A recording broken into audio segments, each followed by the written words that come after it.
ანტისახელმწიფოებრივი და დესტრუქციული ასე უწოდებს საქართველოს პარლამენტის ვიცე-სპიკერი საგარეო საქმეთა მინისტრის მიერ გაკეთებულ განცხადებას, სადაც ფანჯიკიძე აღნიშნავს, რომ შესაძლებელია რომელიმე მეზობელ ქვეყანაში ვიზიტის გამო უშიშროების საბჭოს ხდომას ვერ დაესწროს. მურმან დუმბაძე თვლის, რომ საქართველოს პარლამენტმა საგარეო საქმეთა მინისტრის თანამდებობრივი პასუხისმგებლობის საკითხი უნდა დააყენოს, რადგან უშიშროების საბჭოს წევრები ვალდებული არიან ხდომას დაესწრონ, განსაკუთრებით მაშინ, როდესაც თემა საქართველოს უსაფრთხოებას ეხება.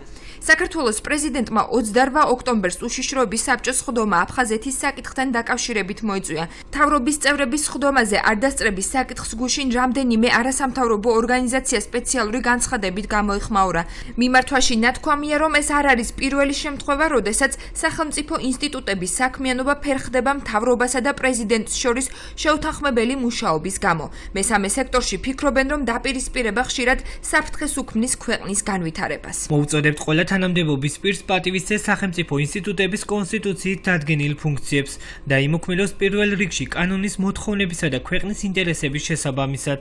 საგარეო საქმეთა მინისტრის მაია ფანჯიკიძის განცხადება, რომელიც ამბობს, რომ ის ვერ დაესწრება უშიშროების საბჭოს ხდომას, ეს არის დესტრუქციული მოქმედება მნიშვნელოვანი სახელმწიფო ინსტიტუტის წინააღმდეგ, ისეთი სახელმწიფო ინსტიტუტის წინააღმდეგ, როგორც არის ეროვნული უშიშროების საბჭო და საქართველოს კონსტიტუცია, საქართველოს პარლამენტს პირდაპირ ავალდებულებს, რომ ასეთ დროს ამოქმედოს კონსტიტუციური მუხლი და პარლამენტმა, თავმოყრე პარლამენტმა დასვას პრემიერ-მინისტრის წინაშე საქართველოს მთავრობის წევრის თანამდებობრივი პასუხისმგებლობის საკითხი ამ განცხადების გამო.